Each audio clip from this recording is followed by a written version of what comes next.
నమస్తే, welcome to interview. Telangana ఉద్యమంలో కీలక పాత్ర పోషించిన JAC chairman professor Kodandaram Telangana రాష్ట్రం ఏర్పడ్డాక అడపాదడప కనిపిస్తున్నారు. సొంత రాష్ట్రంలో లక్ష్యం దిశగా పడుతున్న అడుగులు ఎట్లా ఉన్నాయి, ఎంత ముందుకు వెళ్ళాం, ఇంకా సాధించాల్సింది ఏముంది, ఈ అంశాలన్నింటినీ ప్రొఫెసర్ కోదండరాం ఇంటర్వ్యూలో ఆవిష్కరిద్దాం. సార్ నమస్తే. నమస్తే. తెలంగాణ రాష్ట్రం ఏర్పడ్డాక జేఏసీ పని అయిపోయిందా, మా పాత్రిక ఉండదనుకున్నారా?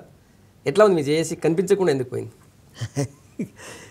కనిపించకుండా ఏం పోలేదు, యథాతథంగానే జేఏసీ ఉంది. గతంలో ఉన్న సంఘాలన్నీ ఇప్పుడు జేఏసీలో అట్లాగే ఉన్నాయి. అందరికీ కూడా సీరియస్గానే పనిచేద్దామనే ఆలోచన కూడా ఉంది. కాకపోతే ఏంటంటే రకరకాల అస్పష్టతల కారణంగా, సమస్యల కారణంగా అనుకున్నంత వేగంగా మనం సాగలేకపోయినాం. కానీ ఉదాహరణకి ఎమ్మెల్సీ ఎన్నికలు వచ్చినాయి, కొంతకాలం మనం పనిచేయటం వీలు కాలేదు. అట్లాంటివి కొన్ని అవాంతరాల వల్ల కొంత అనుకున్నంత వేగంగా లేకపోయినాం. అస్పష్టత అంటే జేఏసీలో ఉన్నటువంటి అన్ని సంఘాల మధ్యన, లేకపోతే ప్రభుత్వానికి జేఏసీకి మధ్యన, ప్రజలకు జేఏసీకి మధ్యన? జేఏసీకి తన పాత్ర విషయంలో, ఎందుకంటే తెలంగాణ రాష్ట్ర సాధన ఉద్యమంలో ఎట్లా పాల్గొనాలనేది జేఏసీ తన చాలా ఒక స్పష్టతతోనే పనిచేసింది. సో తెలంగాణ వచ్చిన తర్వాత జేఏసీ తన లక్ష్యాన్ని నిర్దేశించుకోవడంలో కన్ఫ్యూజ్ అవుతుందా? లక్ష్యాన్ని నిర్దేశించుకోవటంలో కంటే కూడా లక్ష్యము చాలా స్పష్టంగా ఉంది. మేము తెలంగాణ వచ్చిన తర్వాత తెలంగాణ అభివృద్ధి కోసం ఇప్పటి వల్లనే పనిచేస్తామని ముందు నుంచి చెప్తూ ఉన్నాం. లక్ష్యం విషయంలో ఎక్కడ ఇబ్బందులు లేవు. పని పద్ధతులకు సంబంధించి, కార్యాచరణకు సంబంధించి మనకు కూడా ఎట్లా చేస్తామనేది ఇంకా కొంత స్పష్టత రావాలి అనే ఉద్దేశంతో చాలా ఆలోచించుకుంటూ వచ్చినాం. అప్పటికి ఇంకా రాష్ట్ర విభజన పూర్తి కాలేదు. ఐఏఎస్ ఆఫీసర్లు కావలసినంత మందిని రాష్ట్రానికి కేటాయించలేదు. ప్రభుత్వం కూడా ఇంకా స్థిరపడి పనిచేసే పరిస్థితులు లేవు. అదొక కారణం. రెండవది, మనంగా జేఏసీగా విభజన పూర్తి కావాలని కోరుతున్నప్పటికీ రాష్ట్ర అభివృద్ధి కోసం మనం ఏం చేయగలుగుతాం, ఎట్లా పనిచేస్తామనేది మనకు ఆ పని విధానానికి సంబంధించినటువంటి ఒక స్పష్టత తప్పకుండా రావాల్సిన అవసరం ఉండే. అది కూడా ఇప్పుడు మాకు వచ్చింది. ఇప్పుడు మేమేమనుకుంటున్నాం, స్పష్టత ఉంది కానీ కార్యాచరణ పైన స్పష్టత లేదు జేఏసీకి, అంతేనా? కార్యాచరణ విషయంలో, మనకు పని పద్ధతుల విషయంలో చాలా ఆవిష్కరించుకోవాల్సినటువంటి అవసరం ఉంది. ఎందుకంటే భారతదేశంలోనే కాదు, నాకు తెలిసి ప్రపంచంలో ఎక్కడా కూడా మొత్తంగా ఒక ప్రాంత ప్రజల యొక్క వికాసం కోసం పనిచేయాలనే ఆలోచనతో ఏర్పడిన సంఘం కానీ, జరిగిన ప్రయత్నాలు కానీ ఎక్కడా లేవు. మొత్తం అన్ని ప్రజా సంఘాలు, రాజకీయ పార్టీలు కలిసి ఒక సంఘంగా ఏర్పడి పోరాడింది ఎక్కడ లేదంట. ఒక అభివృద్ధి కోసము, ఒక ప్రజాస్వామ్యాన్ని విస్తృతపరచడం కోసం ప్రయత్నం చేసిన సందర్భాలు ఎక్కడా లేవు. మన దగ్గరే ఇది మొదటి ప్రయోగం. నేను చాలామందిని అడిగిన, కనీసం 70 దశకంలో అయినా ఉత్తర హిందుస్థానంలో అక్కడ జరిగినటువంటి నవనిర్మాణ పోరాటాలు అవి దీనికి ఏమన్నా సన్నిహితంగా ఉన్నాయా అని. కానీ వాటికి దీనికి చాలా తేడా ఉంది. ఆ సంఘాలన్నీ అవినీతికి వ్యతిరేకంగా పోరాటం చేసినాయి, రాజకీయ అవినీతిని బాగా ప్రశ్నిస్తూ వచ్చినాయి తప్ప మొత్తంగా ఒక సమాజాన్ని ప్రజాస్వామ్యం, సామాజిక న్యాయ పునాదుల మీద అభివృద్ధి పరచడానికి అవి కూడా కృషి చేసినటువంటి దాఖలాలు లేవు. ఇది మొదటి ప్రయత్నం.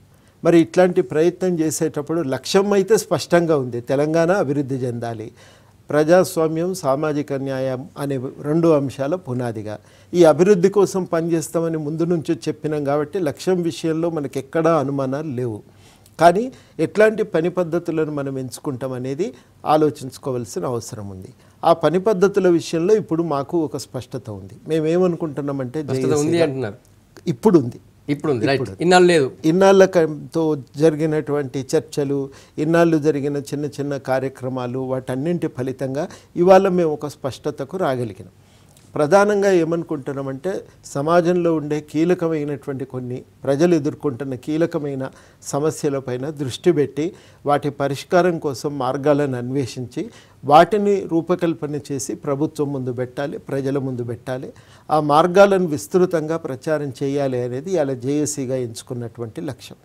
ఆయా రంగాలలో అధ్యయనం చేయడానికి జేఏసీ సబ్ కమిటీలుగా కూడా మేము ఏర్పడ్డాం. వ్యవసాయము, ఉపాధి, వృత్తులు, పరిశ్రమలు, ఇట్లాంటి అనేక రంగాల మీద విభజన ప్రక్రియ. ఒకటి కోదండరాం గారు, తెలంగాణ ఉద్యమ సమయంలో జేఏసీలో ఉన్నటువంటి రెండు ప్రధాన పార్టీలు ఇప్పుడు ఒక పార్టీ అధికారంలో ఉంది, ఒక పార్టీ ప్రధాన ప్రతిపక్షంగా ఉంది. రెండు అధికారంలో ఉన్నట్టే, ఒకటి కేంద్రంలో ఒకటి రాష్ట్రంలో. బీజేపీ కేంద్రంలో ఉంది, తర్వాత కాంగ్రెస్ టీఆర్ఎస్ ఏమో రాష్ట్రంలో అధికారంలోకి వచ్చింది. వాస్తవమే. సో ఆ పక్షాలు అంటే ఇప్పుడు రాష్ట్రంలో మిత్రపక్షం ఏమి లేదు కాబట్టి, ఒకటి ప్రతిపక్షంలో ఉంది, ఒకటి అధికార పక్షంలో ఉంది కాబట్టి, సో ఈ పక్షాలన్నీ కూడా మీరంటున్నటువంటి లక్ష్యం వైపు వెళ్ళడానికి ఇవి మీతో జేఏసీతో కలిసి పనిచేయడానికి సిద్ధంగా ఉన్నాయా? అంటే ఇప్పుడైతే మేము ఈ సంవత్సర కాలంగా ప్రజా సంఘాలుగానే మేము కలిసి పనిచేస్తూ ఉన్నాం. ఎందుకంటే ఆయా పార్టీలు అధికారంలో ఉన్నాయి. ఇప్పుడు అధికారంలో ఉన్నటువంటి సందర్భాన మరి ఇట్లాంటి కార్యాచరణలో కలిసి రావటంలో ఆయా పార్టీలకు ఉండే ఇబ్బందులు అని నేను అన్నాను, కానీ వాళ్ళ మార్గాలు వాళ్ళకు ఉన్నాయి. ఇవన్నింటి నేపథ్యంలో ప్రజా సంఘాలుగా మేము మిగిలి ఉన్నాం. జేఏసీలో ప్రజా సంఘాలుగా మా కార్యాచరణను మేము కొనసాగించాలనే ఆలోచనతో ఇవాళ ఉన్నాం. లేదు సార్, మీరు తెలంగాణ కోసం పోరాటం చేసిన సమయంలో లక్ష్యం ఉంటుంది, తెలంగాణ రావాలి, తెలంగాణ వచ్చిన తర్వాత తెలంగాణ ఎట్లా ఉండాలని. ఈ 1 year తెలంగాణ ఎట్లా ఉంది, మీరు అనుకున్నట్టుందా? 1 year తెలంగాణ గురించే అంచనా వేసేటప్పుడు ఒక సమస్య రెండు సమస్యలు ఉన్నాయి వాస్తవానికి. మొదటిది ఏంటంటే 1 సంవత్సరం అనేది అంచనాకు సరిపోతుందా అనేది ఒక చర్చనీయాంశమే. ప్రభుత్వం కూడా అదే అంటుంది, 1 yearలో ఏం చేయడం సాధ్యమవుతుంది, దానికి ఇంకా టైం కావాలంటుంది, కొంతమంది మేధావులు సపోర్ట్ చేస్తున్నారు. సో మీరు కూడా వేచి చూడాలి ఇంకా అని అంటున్నారా? అట్లా కాదు, నేను చెప్పేదేనండి. 1 year అంటే ఇప్పుడు ఇది కొత్త ప్రభుత్వం, కొత్త రాష్ట్రం, రెండు కొత్త అంశాలు ఉన్నాయి. వీళ్లకు అనుభవం లేదు పరిపాలనలో, గతంలో అధికారంలో ఉన్నటువంటి పార్టీ కాదు ఇది. కొంతమంది ఒకళ్ళిద్దరికి కొంత గవర్నమెంట్లో పనిచేసిన అనుభవం ఉన్న, మొత్తంగా పార్టీకి అయితే ప్రభుత్వాన్ని నడిపినటువంటి అనుభవం ఉన్న పార్టీ కాదు ఇది. సరే, ఆ విషయం పక్కన పెట్టండి. రెండోది చాలా కీలకమైన విషయం ఏంటంటే, ప్రభుత్వము స్థిరపడి పనిచేయటానికి 5-6 నెలలు పట్టింది. ఎందుకంటే విభజన ప్రక్రియ పూర్తి కాకపోవటంతో రావలసినంత మంది ఐఏఎస్ ఆఫీసర్లు రాలేదు. సెక్రటేరియట్లో రూమ్ల అలాట్మెంట్ కూడా చాలా కాలం పట్టింది, పూర్తి కాలేదు. కాబట్టి ప్రభుత్వం ఏర్పడి ఆఫీస్ రూములు పొంది వాడు కూర్చోటానికే 2 నెలలు పట్టింది. ఆ తర్వాత కావలసినంత మంది ఐఏఎస్ ఆఫీసర్లు రావటానికి కొంత సమయం పట్టింది. వీటన్నింటి కారణం వల్ల ఒక 5-6 నెలల పాటు మనం ఆశించినటువంటి కార్యాచరణ ఏది కూడా జరగలేదు. ఈ 5-6 నెలల నుంచే కొంత కార్యాచరణ అనేది మొదలైంది. అయితే మీరు అనొచ్చు, మొత్తంగా అన్నం ఉడికిందా లేదా చూడటానికి ఒక మెతుకు పట్టి చూస్తే చాలదా అని. డైరెక్షన్కు సంబంధించినటువంటి విషయాన్ని మనం తప్పకుండా చర్చించే అవకాశం ఉన్నది. ఈ విషయంలోనే అనేది ఏంటంటే, మూల్యాంకనానికి మనం ఎటువంటి ప్రమాణాలను తీసుకుంటాం, మన కొలమానాలు ఏంటి అనేది కీలకం. ఇందులో 2 కొలమానాలు ఉన్నాయి. ఒకటి టీఆర్ఎస్ తానుగా ప్రకటించుకున్న మేనిఫెస్టో అయితే, రెండవది ఉద్యమ సమయంలో వ్యక్తమైనటువంటి ఆకాంక్ష. తెలంగాణ ఉద్యమం అనేది కేవలం ఒక ప్రత్యేక రాష్ట్రం కోసం సాగిన ఉద్యమం కాదు ఇది. ఈ ఉద్యమం అనేది సీమాంధ్ర పాలకుల పెత్తనం పోయి ప్రజలకు వనరులపైన, రాజకీయ వ్యవస్థపైన అధికారం రావాలని ప్రజలందరూ కోరుకున్నారు. సీమాంధ్ర పాలకులు ఏం చేసినారు, అధికారాన్ని తమ అవసరార్థం, తమ ప్లాట్ల కోసం, తమ కాంట్రాక్ట్ల కోసం, తమకు రావాల్సినటువంటి రకరకాలైనటువంటి లైసెన్సుల కోసము వాళ్ళు ప్రయత్నం చేశారు. కానీ ప్రజల సమస్యలు వాళ్ళు ఎన్నడూ పట్టించుకోలే.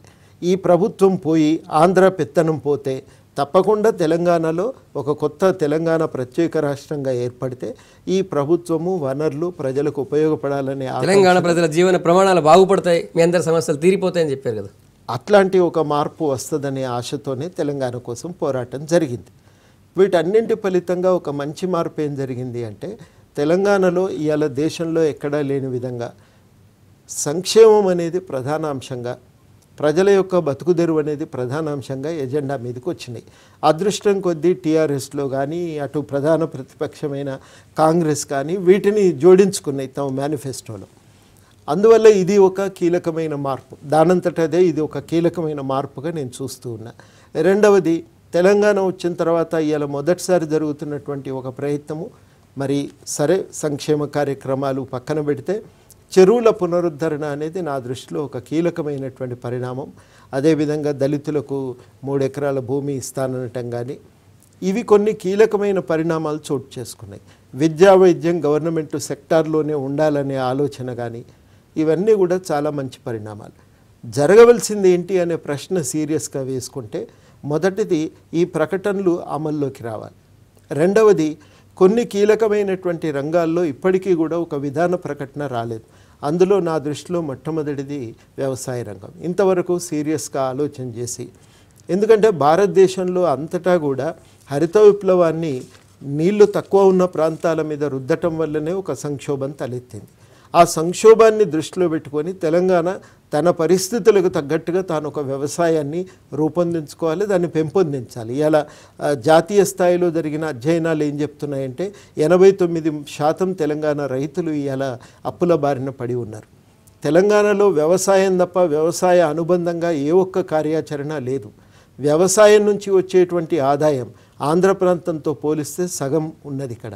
ఇట్లాంటి స్థితిలో మరి అత్యధిక జనాభా 64% పైబడి ఇలా వ్యవసాయం మీద ఆధారపడి ఉన్నారు. వాళ్ళ బతుకు తెరువు గురించి మనం ఆలోచించకపోతే ఈ ఆర్థిక వ్యవస్థ నిలబడలేదు. అది చాలా కీలకం. దానిపైన ఇంకా చర్చ జరగాలి. వ్యవసాయాన్ని ఎట్లా పెంపొందిస్తాం, ఎట్లా బతికిస్తాం, ఎటువంటి పంటలను, ఎటువంటి మార్కెట్ను, ఎటువంటి దానికి కావలసిన సదుపాయాల కల్పనను మనం చేస్తామనేది మొదటి ప్రశ్న. రెండవది, దాని కొరకు కంపెనీల మీద ఆధారపడతామా, రైతుల సహకార సంఘాల మీద ఆధారపడతామా అనేది తేల్చుకోవాలి. మూడవది, చాలా కీలకమైనటువంటి విషయం, వ్యవసాయానికి అనుబంధంగా అదనపు ఆదాయం ఇవ్వగలిగేటువంటి మార్గాలు ఏంటి. దాంట్లో పశుపోషణ కానీ, పాల ఉత్పత్తి కానీ, కోళ్ల పెంపకం కానీ, చేపల పెంపకం కానీ, లేకపోతే ఇతర గృహ పరిశ్రమలు, గ్రామాల్లో ఉండే గృహ పరిశ్రమలు, చేనేత పరిశ్రమ నుంచి అన్ని గృహ పరిశ్రమలను ఎట్లా పెంపొందిస్తామనేది ఆలోచించాలి. దానిపై ఇంతవరకు లోతైన చర్చ కానీ ఒక విధాన ప్రకటన కానీ రాలేదు. రెండవది, నా దృష్టిలో అంతే సీరియస్ ప్రశ్న యువకులకు సంబంధించి.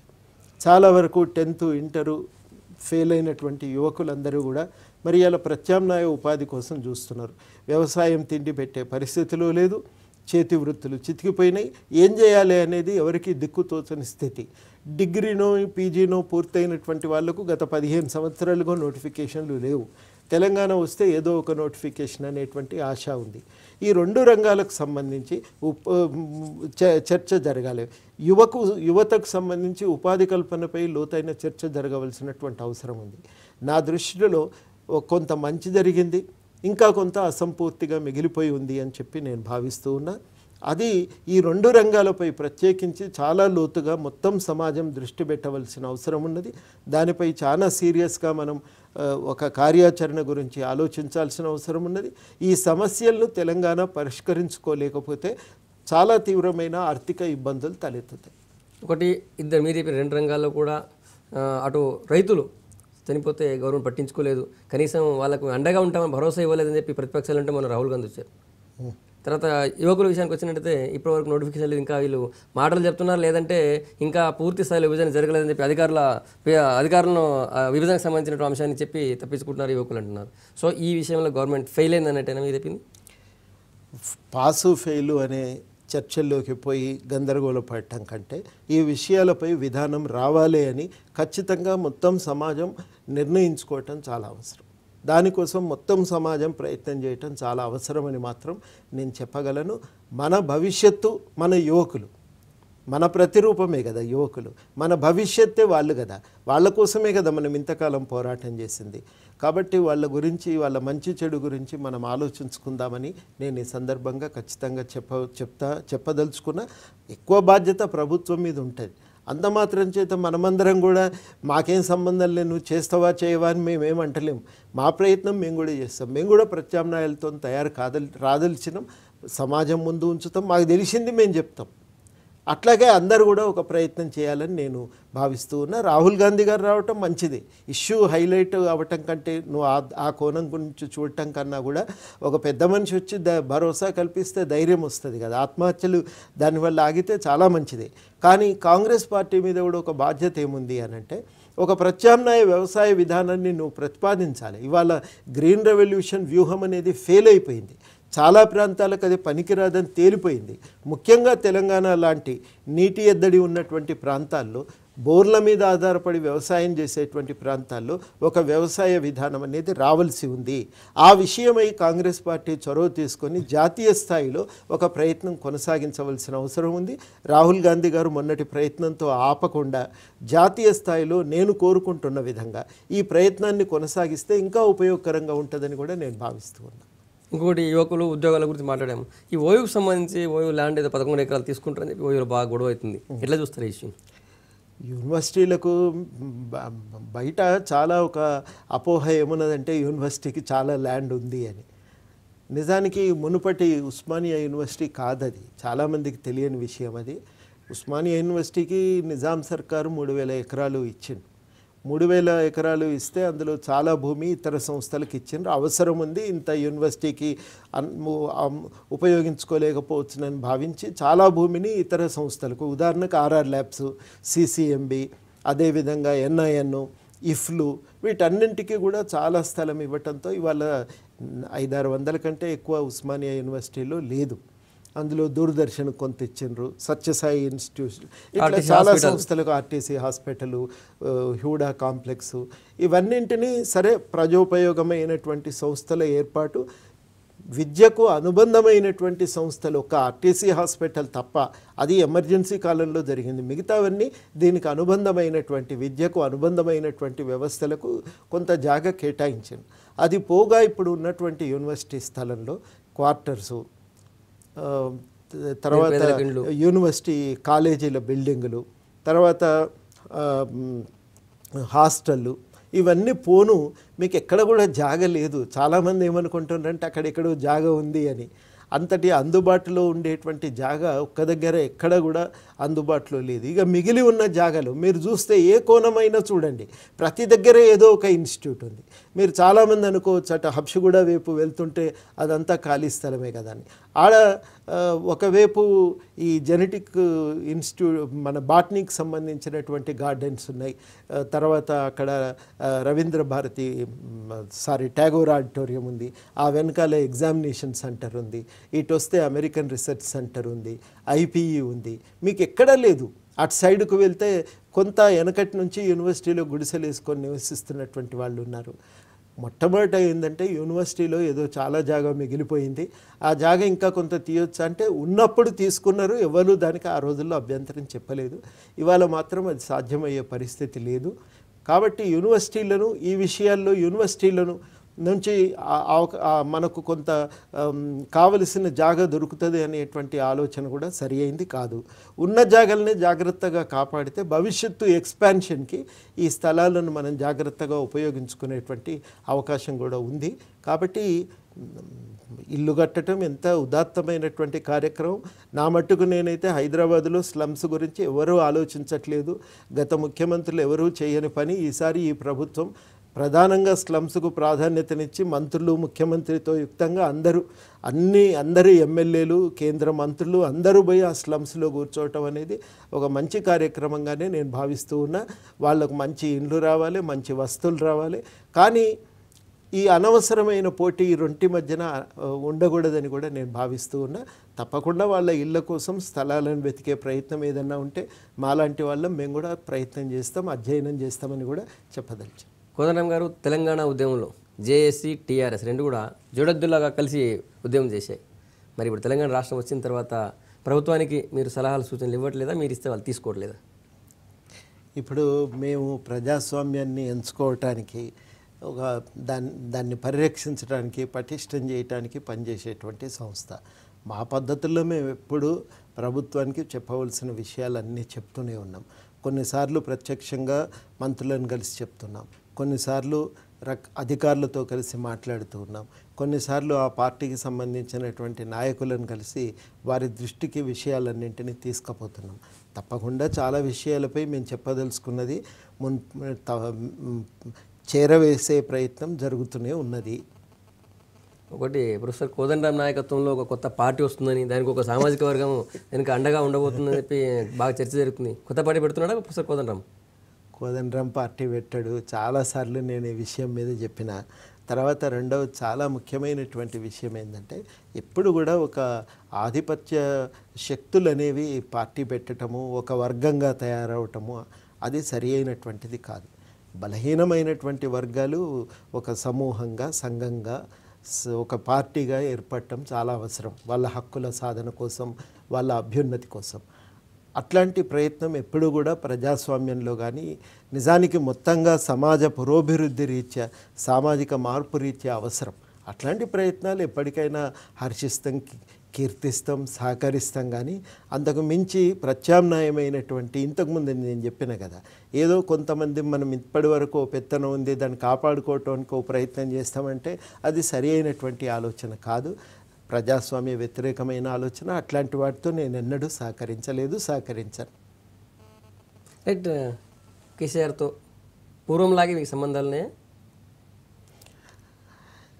నిజంగానైతే పూర్వము లాగా ఉన్నాయంటే లేవని ఎందుకు అంటున్నానంటే, ఇంతకుముందు జేఏసీలో వారు ఉండేది, మేము ఉండేది, అందరం కలిసి ఒకే ఏకోన్ముఖులమై తెలంగాణ రాష్ట్ర సాధన కోసం పోరాడుతున్నాం. కాబట్టి మంచి అయినా చెడైనా విభేదించినా రెగ్యులర్గా కలుసుకునేది, రెగ్యులర్గా మాట్లాడుకునేది, ఒక ఆలోచించుకొని పరస్పరం ఒక నిర్ణయానికి వచ్చి ఒక కార్యాచరణ నిర్ణయించుకుని ఒక కార్యాచరణ రూపకల్పన చేసుకునేది. ఇవాళ అట్లా కాదు కదా. ఇవాళ ఆయన గవర్నమెంట్ నడుపుతున్నాడు, మేము బయట ఉండి మా వంతు కృషిలో భాగంగా తెలంగాణ అభివృద్ధి కోసం మా వంతు కృషి మేము చేస్తూ ఉన్నాం.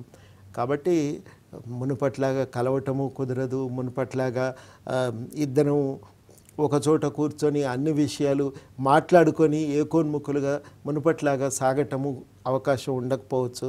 తప్పకుండా సమయం దొరికినప్పుడు ఏదన్నా చెప్పవలసి వస్తే వాళ్ళ పార్టీకి, ప్రభుత్వానికి చేరవేయటానికి అనేక మార్గాలు ఉన్నాయి. మా ప్రయత్నం మేము చేస్తూనే ఉంటాం. మా వంతు కృషి ఏదైతే ఉందో తెలంగాణ అభివృద్ధి కోసం జరగవలసింది అది జరుగుతూనే ఉంటుంది. ఇంకొక చర్చ కూడా ఉంది. కోదండరామ్ గారు సైలెంట్గా ఉండడానికి టీఆర్ఎస్ ప్రభుత్వం నుంచి ఏదో నామినేటెడ్ పదవి రాబోతుందో, లేకపోతే రాజ్యసభ సభ్యుడిగా ఇవ్వబోతున్నారు. వచ్చిపోయినాయి కదండి అన్నీ, మళ్ళీ కొత్తగా వచ్చేదే ఉంది. ఏం లేవు ఇక అక్కడ, ఏం లేవండి. అదంతా అనవసరమైనటువంటి ఊహాగానం, అనవసరమైనటువంటి చర్చ. ప్రయత్నం ముందు నుంచి ఎట్లా పనిచేసినామో 30 ఏళ్ల నుంచి ఇవాళ కూడా అదే నిబద్ధతతో పనిచేస్తాం. ఓవరాల్గా సార్ కొన్ని అంశాలు మీరు ఇప్పటికీ చాలా వరకు చర్చించామని, ఇప్పుడు ప్రజల నుంచి ఎట్లాంటి ఫీడ్బ్యాక్ వస్తుంది 1 year పాలనకు సంబంధించి? ఒక రకమైన నిర్లిప్తత ఉందేమో, అయినా కానీ నేను ఇది పూర్తిగా ఒక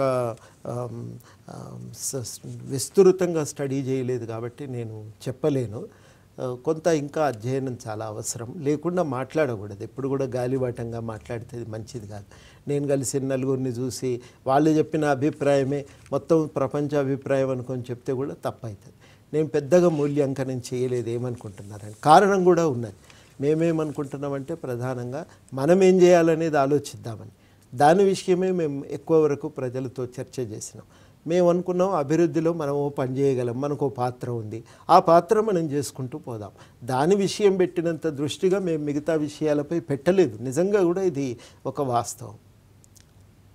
సో ఇప్పుడు మీరు ఆల్రెడీ ప్లాన్ చేస్తున్నాం, నాకు లక్ష్యం ఉంది అంటున్నారు. ఆ లక్ష్యం సాధించే విషయంలో ఇంతకుముందులాగా ఈ రాజకీయ పార్టీలు ఉంటాయా? అంటే అధికార పార్టీ, బీజేపీ, ఇంకా వేరే రాజకీయ పార్టీలు ఉంటాయా? కేవలం పౌర సమాజాలు ఉంటాయి? అంటే ఇప్పుడు ఉన్న పరిస్థితుల్లో ఎక్కువ వరకు పౌరవేదికలే పని చేయగలుగుతాయి. అది స్వభావరీత్యా పౌరవేదికలు మాత్రమే నిర్వహించగలిగేటువంటి పని కాబట్టి మేముగా కలిసి పనిచేస్తూ ఉంటాం. రైట్. తెలంగాణ వచ్చి సంవత్సరమైంది. తెలంగాణ సమాజానికి ఏం చెప్పాలనుకుంటున్నారు? తెలంగాణ వచ్చి ఒక సంవత్సరమైన సందర్భంగా తప్పకుండా ఇది ఒక పండుగనే. మనం అందరం పోరాడి అనూహ్యమైనటువంటి రీతిలో ఒక విజయాన్ని సాధించినాం. నిజంగా ప్రపంచంలో ఎక్కడా కూడా ఇంత బలమైనటువంటి శక్తులను ఎదిరించి ఇంత ఘనమైనటువంటి ఒక విజయాన్ని సాధించిన సందర్భం లేదు. ఎవరు ఊహించిందండి? పార్లమెంటును కూడా విధ్వంసం సృష్టించి బిల్లును ఆపిన సందర్భాలు లేవా? పెప్పర్ స్ప్రే చేయలేదా? అసలు బిల్లే రాకుండా చేస్తామని చెప్పి చిన్న చిన్న పార్టీలన్నింటినీ ఎగదోసి చర్చ జరపలేదా? పార్లమెంటులో గందరగోళం సృష్టించలేదా? అంటే గంత స్థాయిలో వాళ్ళు బిల్లును ఆపటానికి సిద్ధపడ్డారు. చాలాసార్లు ఢిల్లీలో ఉన్న పెద్దలే మాతో చెప్తూ ఉన్నారు, వీళ్ళతో పెట్టుకొని ప్రభుత్వాలు నిలబడటం కూడా చాలా కష్టమని. అటువంటి శక్తులను తట్టుకొని నిలబడి ఎదిరించి మరి తెలంగాణను సాధించడమంటే ఇది మామూలు విజయమేం కాదు, అనూహ్యమైన విజయం. ఇవాళ తెలంగాణ తెచ్చుకున్నామంటే తప్పకుండా మనకు ఒక సంతోషకరమైన వార్త. ఇవాళ 90,000 కోట్లు, 1,15,000 కోట్లు గవర్నమెంట్ తెలంగాణ బడ్జెట్ తయారు చేసింది. అందులో 90,000 కోట్లు వచ్చినా మరి ఇంత పెద్ద మొత్తం తెలంగాణ అయితే ఎన్నడూ చూడలేదు. ఇంత డబ్బు తెలంగాణకి ఇలా అభివృద్ధికి దక్కుతుంది అంటే అది చాలా ఒక గొప్ప మార్పుగానే నేను చూస్తూ ఉన్నా.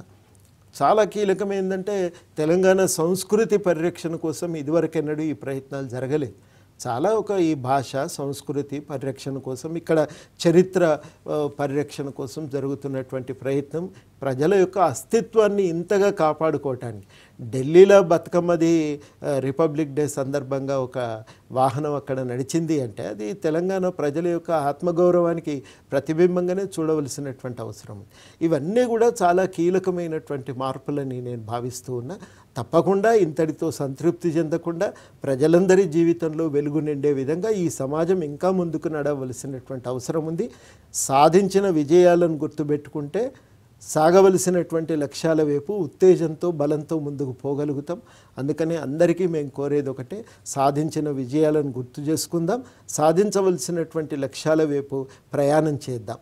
మనం ఎంత ధైర్యంగా పోరాడి ఇంత గెలుపు తెచ్చుకున్నాక దీన్ని మనం తక్కువ చేసుకోవాల్సినటువంటి అవసరం ఏం లేదు. ఈ గెలుపును గుర్తుపెట్టుకుందాం. ఈ గెలుపును మనం సాధించమన్నప్పుడు మనకు ధైర్యం వస్తుంది. ఈ ఆత్మస్థైర్యంతో భవిష్యత్తు ప్రయాణానికి బలంగా ముందుకు సాగుదాం. ఇది నేను చెప్పదలిచి. నెక్స్ట్ ప్రొఫెసర్ కోదండరాంని తెలంగాణ సమాజం ఎట్లా చూడబోతుంది? ఇట్లనే చూస్తారు, ఇంకేం తేడా ఉండదు.